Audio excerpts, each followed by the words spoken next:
हम सरकार के विरोधी नहीं है, लेकिन आप किसी भी धर्मों की आजादी को छीनेंगे तो हम उसके खिलाफ हैं। वक्फ कब्रिस्तान अधिकार यात्रा की शुरुआत 29 तारीख से हम, तो ये जो सारी जमीनें आजादी अंबानी को दे दिया जाए, इसके हम खिलाफ हैं। प्रशांत किशोर और तेजस्वी यादव के बाद अब पप्पू यादव एक बार फिर से यात्रा पर निकलने वाले हैं। पप्पू यादव इस बार बिहार यात्रा पर निकलेंगे। उनका यात्रा का नाम होगा मुसलमान वक्फ अधिकार यात्रा। इससे पहले पप्पू यादव प्रणाम पूर्णिया के नाम से कैंपेनिंग चला रहे थे लोकसभा चुनाव से पहले, और उसका बहुत बड़ा परिणाम पप्पू यादव को मिला। लेकिन इसके बारे में मैं आगे बातचीत करूंगा। उससे पहले पप्पू यादव के इस बयान को सुनिए, जिसमें वो कह रहे हैं कि मैं किसी सरकार के खिलाफ नहीं हूं, लेकिन अगर सरकार किसी धर्म के लोग को परेशान करेगी तो हम बर्दाश्त नहीं करेंगे। बिहार को विशेष राज्य, विशेष पैकेज दीजिए, हम आपके साथ खड़े रहेंगे।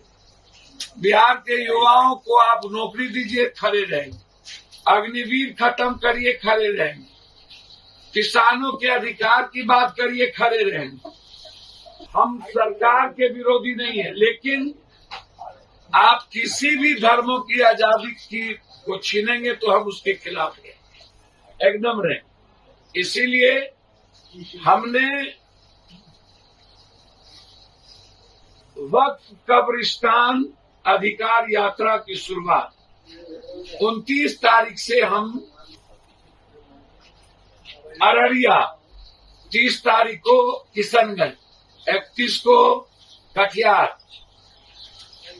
कोसी सीमांचल होते हुए पटना के गांधी मैदान है। हम वक्फ की कमेटी के सारे मेंबर से हम बात कर रहे हैं। इमारतें सरिया से लेकर इस्लामिक जितने इदारा हैं, दिल्ली काउंसिल से लेकर के सबके इदारे के जो चीफ है उनसे मेरी बातचीत हुई है। हमने अन्य धर्मों के लोगों से भी बातचीत की है। यदि इस तरह यह काला कानून लाते गए और कभी हर धर्मों की आजादी पर और लोगों के जीने की आजादी पर ये हमला करते रहे, अब मरने के बाद भी कब्रिस्तान में जाने के लिए सोचना पड़े मुसलमानों को या किसी को, टैक्स अदानी अंबानी को दे और सारी जमीन अदानी अंबानी को दे दिया जाए, तो ये जो सारी जमीनें आजादी अंबानी को दे दिया जाए, इसके हम खिलाफ हैं। मरने के बाद कब्रिस्तान का अधिकार के हम खिलाफ हैं।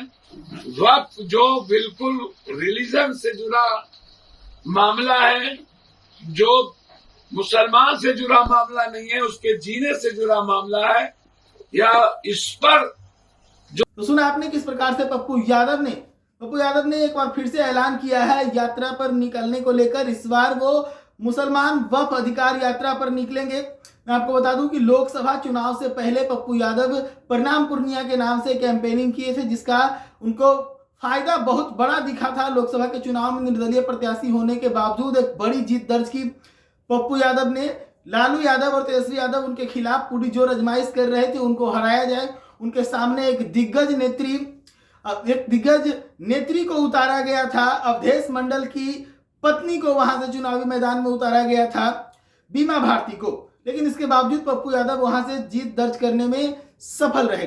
अब एक और फिर से पप्पू यादव मुसलमान वक्फ अधिकार यात्रा पर निकलने वाले हैं। अगर इस चीज को ऐसे भी समझे तो लोकसभा के चुनाव के जो परिणाम आए थे, उसने साफ तौर पे बताया था कि पूर्णिया में मुसलमानों के वोट पप्पू यादव को नहीं मिले थे। यहाँ बिल्कुल एक बार फिर से दोहरा दूं, पूर्णिया में मुसलमानों के वोट पप्पू यादव को बहुत कम और ना के बराबर मिले थे। तो ऐसे में अब 2025 विधानसभा चुनाव है। खबर है कि पप्पू यादव विधानसभा चुनाव से अपने बेटे की लॉन्चिंग कर सकते हैं या फिर कुछ नया करने के फिराक में हैं। तो ऐसे में मुसलमानों को अपने साथ जोड़ने का प्रयास कर रहे हैं। जिस पूर्णिया में बहुमत के साथ पप्पू यादव जीते हैं, उसी पूर्णिया से मुसलमानों को अपने साथ साध कर अपनी और ताकत बढ़ाने के फिराक में पप्पू यादव।